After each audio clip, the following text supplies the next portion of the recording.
మీరు అమెరికాలో ఉంటున్నారా? అయితే మీకు రియల్ ఐడి ఉందా? ఏంటి లేదా? మరి త్వరగా అప్లై చేసుకోండి. ఎందుకంటే అమెరికాలో మే 7వ తేదీ నుంచి అంటే ఇవాల్టి నుంచే రియల్ ఐడి చట్టం అమల్లోకి వచ్చేస్తోంది. దేశ భద్రత కోసం ఉద్దేశించిన ఈ ముఖ్యమైన చట్టం ప్రకారం ఇక ఈ రియల్ ఐడి లేకపోతే మీరు ఇంకా అక్కడ ఇల్లీగల్ అన్నమాటే. ఈ రియల్ ఐడి ఉంటేనే మీరు అక్కడ లీగల్గా ఉంటున్నారని ప్రభుత్వం గుర్తిస్తుంది.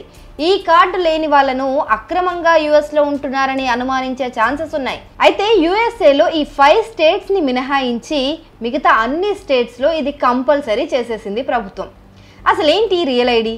ఎందుకంత ఇంపార్టెంట్? రియల్ ఐడి అక్కర్లేని ఆ 5 రాష్ట్రాలేవి? ఈ వీడియోలో చూద్దాం.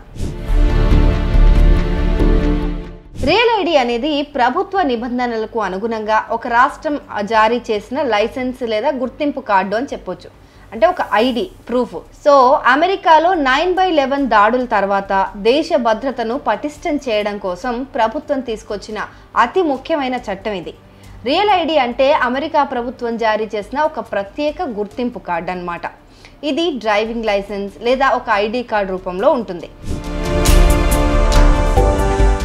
ఇది ఎక్కడెక్కడ అవసరం పడుతుంది అని అంటే దేశీయ విమానయాన ప్రయాణాల్లో రియల్ ఐడి అనేది చాలా ఇంపార్టెంట్, తప్పనిసరి.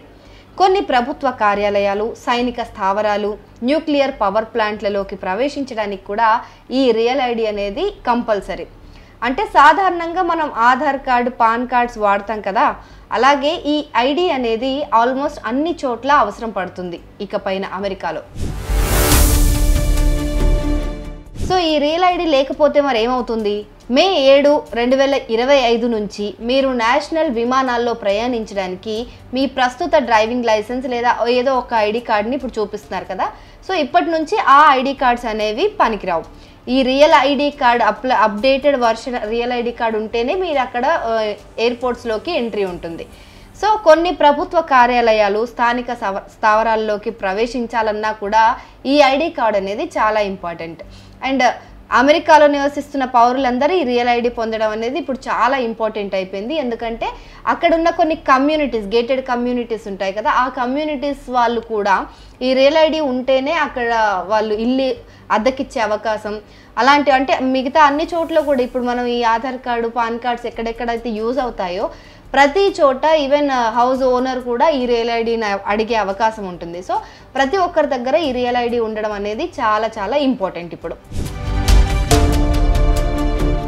సో చట్టం ప్రకారం అయితే ఈ ప్రభుత్వ పనుల కోసం ఉపయోగించే ఐడి కార్డులు, ఈ ఐడీలు కొన్ని ప్రత్యేకమైన ప్రమాణాలకు అనుగుణంగా ఉండాలి. సో ఈ రియల్ ఐడి ఇప్పుడు వాటికి అనుగుణంగా అంటే చాలా సెక్యూర్డ్గా, చాలా రెస్ట్రిక్టెడ్గా తయారు చేయబడ్డాయి అన్నమాట. సో ఇకపైన ఏ ఐడి కార్డ్ యూజ్ చేయాలన్నా ఈ రియల్ ఐడి కార్డ్, అంటే కార్డ్ పేరే రియల్ ఐడి అని ఉంటుంది. సో ఆ రియల్ ఐడి అనేది చాలా సెక్యూర్డ్ అండ్ ఆథరైజ్డ్ ఉంటుంది కాబట్టి ఈ రియల్ ఐడి అనేది దాన్నే కన్సిడర్ చేస్తారు ఐడి కార్డ్ కింద. మరి దీనికి ఎలా దరఖాస్తు చేసుకోవాలి అని అంటే రియల్ ఐడి కోసం దరఖాస్తు చేసుకోవడానికి ఆయా రాష్ట్రాల్లోని మోటార్ వాహనాల శాఖ ఉంటుంది కదా, department of motor and vehicles కార్యాలయానికి వెళ్ళి మీ గుర్తింపు లేదా సామాజిక భద్రతా సంఖ్య లేదంటే రాష్ట్ర నివాసానికి సంబంధించి మీరు ఎక్కడ ఉంటున్నారో ఆ ప్రూఫ్స్ అన్నిటికి సంబంధించిన డాక్యుమెంట్స్ కొన్ని సమర్పించాలి. మీ రాష్ట్ర DMV వెబ్సైట్లో మీరు ఏ డాక్యుమెంట్స్ కావాలి, ఎలా అప్లై చేసుకోవాలనేవి క్లియర్గా ఉంది, ఓసారి పరిశీలించండి. రియల్ ఐడి చట్టం ప్రకారం డ్రైవింగ్ లైసెన్స్లను ప్రభావితం చేస్తుంది. సాధారణంగా మనం డ్రైవింగ్ లైసెన్స్లను అనేక రకాల పనుల కోసం ఉపయోగిస్తూ ఉంటాం. అంటే ఎక్కడైనా ఎంట్రీ కోసం యూజ్ చేస్తూ ఉంటాం. సో ఎవరైనా మనం పోలీసులు ఆపినప్పుడు కూడా ఎవరు మీరు ఎక్కడి నుంచి వచ్చారని అంటే ఫస్ట్ ఒక ఐడి కార్డు లాగా డ్రైవింగ్ లైసెన్సో లేకపోతే అక్కడ ఉన్న గ్రీన్ కార్డ్స్ అలాంటివి ఏవో చూపిస్తుంటాం. కానీ ఈ చట్టం ప్రకారం కొన్ని ప్రత్యేక ప్రమాణాలను మార్చారు ఇప్పుడు. సో ఈ ప్రత్యేకమైన ప్రమాణాలు కలిగిన లైసెన్సులు మాత్రమే విమాన ప్రయాణాలు చేయడానికి, ముఖ్యంగా ప్రభుత్వ కార్యాలయాలు ఇవన్నీ మనం ఇందాక మాట్లాడుకున్నాం కదా. సో ఈ సోకాల్డ్ ఇంపార్టెంట్ ఎంట్రీస్ దగ్గర ఈ రియల్ ఐడి అనేది మస్ట్ అండ్ షుడ్ చేసేసారనమాట. సో ఈ రియల్ ఐడి పొందడానికి లాస్ట్ డేట్ వచ్చేసి మే 7, 2025. సో ఈ గడువులోగా ఈ రియల్ ఐడికి అప్లై చేసుకుంటే ఆ రియల్ ఐడిని పొందుతారు. ఆ రియల్ ఐడి ద్వారానే మీకు అక్కడ అన్ని యాక్టివిటీస్ సులభంగా జరుగుతాయి. అయితే మనం ముందుగా మాట్లాడుకున్నాం కదా, ఒక 5 స్టేట్స్కి మాత్రం మినహాయించేశారు. అంటే ఈ రియల్ ఐడి లేకపోయినా కూడా ఆ 5 స్టేట్స్ వాళ్ళకి ఏం ప్రాబ్లం ఉండదు. మరి ఆ 5 స్టేట్స్ ఏంటి అమెరికాలో అని అంటే Washington, Michigan, Minnesota, New York and Vermont. ఈ 5 రాష్ట్రాల ప్రజలకు మాత్రం ఈ రియల్ ఐడి అవసరం లేదు. ఎందుకంటే ఈ రాష్ట్రాల ప్రజలకు ఆల్రెడీ ఎన్హాన్స్డ్ డ్రైవర్స్ లైసెన్స్ ఉంటుంది. సో ఇది చాలా ప్రత్యేకమైంది, చాలా భద్రత కలిగింది కూడా. సో ఇంత సెక్యూరిటీ ఉన్న కార్డు ఉంది కాబట్టి ఈ రాష్ట్రాల్లో ఉన్న వాళ్ళకి మాత్రం ఈ సెక్యూరిటీ సరిపోతుంది. సో ఈ లైసెన్స్ దేశీయ విమాన ప్రయాణాలకు, అలాగే కెనడా, మెక్సికో సహా ఇంకొన్ని ఇంటర్నేషనల్ కరేబియన్ దేశాలకు కూడా రోడ్డు మార్గం ద్వారా వెళ్ళి రావడానికి ఈ ఐడి సరిపోతుంది వాళ్ళకి. సో ఇప్పుడు ఈ 5 రాష్ట్రాల్లో ఉన్న వాళ్ళకి మాత్రం ఈ రియల్ ఐడి అక్కర్లేదు.